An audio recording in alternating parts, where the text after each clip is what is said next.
नमस्ते बच्चों, जय हिंद, वंदे मातरम। मैं धनपाल देखिया और आपका एक बार फिर से स्वागत है मैजिक मैथ्स के इस छोटे सेशन में जिसका नाम है 4D सीरीज। 4D यानी कि डेली डोज बाय धनपाल देखिया। और ये एक ऐसी सीरीज है, एक ऐसी इंपॉर्टेंट सीरीज है जो डेली आपके लिए लेके आता हूँ दोपहर 12 बजे मेरे इस यूट्यूब चैनल पर। और इसमें इंपॉर्टेंट क्वेश्चन लेके आता हूँ, यानी कि एक PYQ क्वेश्चन होते हैं, प्रीवियस ईयर क्वेश्चन। ठीक है, तो जो पहले के एग्जाम्स में आए हुए हैं वही क्वेश्चन होते हैं और आपके लिए लेके आता हूँ और आपको लॉजिक, ट्रिक और कॉन्सेप्ट के साथ सिखाता हूं कि आप कैसे स्मार्ट अप्रोच लगाएं एग्जाम में और जल्दी से जल्दी इन क्वेश्चनों को कर पाए। तो जो मैं क्वेश्चन लेके आता हूं ये पहले एग्जाम्स में आ चुके हैं, या तो मैं एज इट इज क्वेश्चन लाता हूं या फिर इनके कॉन्सेप्ट पे क्वेश्चन बना के लेके आता हूं। ठीक है, तो कॉन्सेप्ट इंपॉर्टेंट है, क्वेश्चन तो इंपॉर्टेंट है ही है। ठीक है, तो आप चैनल को सब्सक्राइब कर लीजिए और बेल आइकन को ऑल पे प्रेस कर लीजिए ताकि हर इंपॉर्टेंट वीडियो की नोटिफिकेशन आपको सबसे पहले मिले और आप हर वीडियो को आराम से देखें, सीखें और अपना एग्जाम्स में स्कोर कवर करें। ठीक है, तो डेली में आपकी क्वेश्चन लेके आता हूं, मैथ्स के दोनों पार्ट से लेके आता हूं, चाहे वो अरिथमेटिक हो चाहे वो एडवांस मैथ्स हो। ठीक है, तो जो आज का क्वेश्चन मैं लेके आया हूं वो लेके आया हूं ज्योमेट्री टॉपिक से, यानी कि ज्यामिति। ठीक है, तो ज्योमेट्री आपने देखा होगा, हमने स्कूल में हमने सीखा है, एंगल कैसे बनता है, कैसे क्या होता है वो हमने सीखा था। लेकिन हम यहाँ पर अभी सीख रहे हैं एक दूसरा क्वेश्चन। ठीक है, तो जो कॉम्पिटेटिव एग्जाम के हिसाब से हम क्वेश्चन यहाँ पर देख रहे हैं। ठीक है, तो यहाँ पर एक क्वेश्चन क्या है कि lines A B C D E F, यानी कि तीन लाइनें हैं A B C D E F, जैसा कि आप डायग्राम में देख सकते हैं। और तीनों ये आपस में पैरेलल लाइन है, यानी कि ये समांतर रेखा है। पैरेलल या समांतर रेखाएं का मतलब होता है जिनके दोनों छोर आपस में बराबर हो, बराबर दूरी पे हो। ठीक है, तो उनको हम पैरेलल लाइन बोलते हैं। तो एक रेखा इनको बीच में से काटती है, उस रेखा का जो एंगल बन रहा है वो क्या बन रहा है, जो रेखा है वो क्या कर रही है, B6 से काट रही है। ठीक है, बी से लेके सी तक काट रही है और एक सी से लेके ई तक काट रही है। तो इन तो तीनों को, तो एंगल जो बन रहा है आपका, angle A B C 55 degree बन रहा है, angle E C D 25 degree बन रहा है। तो आपसे पूछा है कि एंगल एक्स और एंगल वाई क्या होगा। ठीक है, तो मान आपसे पूछा है एंगल एक्स और एंगल वाई का। तो देखो यहाँ पर जो एंगल की बात कर रहे हैं ना, ये एंगल ए बी सी, तो बेसिकली ये इस बी की बात कर रहे हैं, जो कॉर्नर पे होगा वो बी होगा। यानी कि ये जो एंगल है ये है ए बी और सी, तो जो बीच में जो संख्या होगी वो डिग्री की जगह पे होगी। ठीक है, यानी कि वो कॉर्नर को इससे एंगल की जगह पे होगी, बीच वाली संख्या है। ठीक है, तो ए बी सी का पूछा है हमसे, तो अब देखो हम कैसे इसको करते हैं। ठीक है, यहां पर हमको देखो एंगल दिया है, सबसे पहले तो हम अपन एंगल बना लेते हैं। ठीक है, एक एंगल है आपका ए बी। ठीक है, इसके साथ एक लाइन है। ठीक है, एक लाइन है जो जेड की तरह बनी हुई है और यहां से फिर एक लाइन जा रही है। ठीक है, यानी कि ए बी और ये सी डी है। ठीक है, और एक लाइन यहां से और जा रही है। ठीक है, वो जा रही है ई एफ। ठीक है, और यहां से एक लाइन कोण बना रही है यहां पर।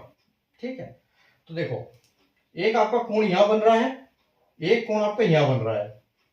ये कोण आपको दिया है कि ये 25 डिग्री। ठीक है, बी सी डी आपको दिया हुआ है, ई सी डी, हाँ सॉरी ई, यहां ई सी डी आपको दिया हुआ है कि 25 डिग्री बन रहा है। और ए बी सी यानी कि ये आपका कितना बन रहा है, 55 डिग्री बन रहा है। ठीक है, तो देखो अब हमको निकालना क्या है, ये हमारा वाई एंगल है। ठीक है, ये वाई एंगल है और ये एक्स एंगल है। तो हमको एक्स निकालना और वाई निकालना, तो देखो हम कैसे निकालेंगे। देखो अब यहां पर कॉन्सेप्ट तो समझो, जब भी आपको जेड दिखे, दो पैरेलल लाइन दिखे और ऐसे दिखे, ठीक है, तो उसका जो ये एंगल होगा और ये एंगल होगा, ये हमेशा आपस में बराबर होंगे। तो ये एंगल देखो आप वहां पर दिख रहा है हमको कि ये जो हमारा एंगल है यहाँ 55 डिग्री है, तो इसका मतलब ये भी हमारा एंगल क्या होगा, 55 डिग्री होगा। ठीक है, तो लेकिन यहाँ पर क्या है, दो लाइनें हैं बीच में, तो 55 डिग्री वो होगा, वो पूरा कौन सा होगा, ये वाला एंगल होगा 55 डिग्री। ठीक है, तो 55 डिग्री में से एक एंगल हमको दिया है 25 और एक्स एक दिया हुआ है एक्स। तो अगर हम इस 55 डिग्री में से हम इस 25 को अगर हम माइनस कर देते हैं तो हमारे पास बचेगा 30 डिग्री। ठीक है, तो 30 डिग्री बचेगा, यानी कि जो हमारे एक्स की वैल्यू है वो कितनी है, वो हमारे एक्स की वैल्यू है वो 30 डिग्री है। ठीक है, यहां पर जो हमारी एक्स की वैल्यू आएगी वो क्या है, 30 डिग्री है। ठीक है, ये 30 डिग्री हो जाएगा हमारा। लेकिन अब हमको ढूंढना है वाई। ठीक है, तो एक्स की वैल्यू हमारी मिल गई कि एक्स की वैल्यू हमारी 30 डिग्री है। ठीक है, तो आप अगर एग्जाम इसमें देखो तो आप देख सकते हो कि जो हमारा जो ऑप्शन नंबर सी है उसमें ये 30 है, बाकी किसी में 30 है नहीं है, तो हमारा आंसर बेसिकली वही है, लेकिन हम इसको भी सोल्व कर लेते हैं। ठीक है, तो एक्स हमको मिल गया 30 डिग्री। ठीक है, अब देखो यहां पर एक दूसरा जेड बन रहा है। ठीक है। अगर आप गौर से देखो तो इस लाइन को अगर हम एक बार के लिए सीधी कर देते हैं तो ये लाइन और ये लाइन आपस में पैरेलल है, और जो ये लाइन है इसका जेड बना रही है, यानी कि ऐसे ऐसे और ऐसे जेड बना रही है, ठीक है। तो अगर ये जो जेड है यहां पर ये 25 बन रहा है, इसका मतलब जो ये वाला बनेगा ये भी 25 बनेगा, ठीक है। ये वाला भी एंगल इसका 25 बनेगा। अगर यहाँ वाला ये एंगल 25 बन रहा है तो ये एंगल भी 25 बनेगा। और पैरेलल लाइन का टोटल क्या होता है, अगर पैरेलल लाइन टोटल हम कर देते तो 180 डिग्री होता है, ठीक है।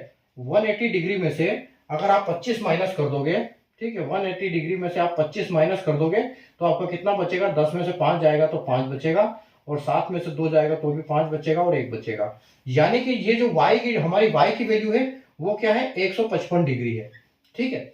180 में से 25 माइनस करेंगे तो हमको 125 बनेगा।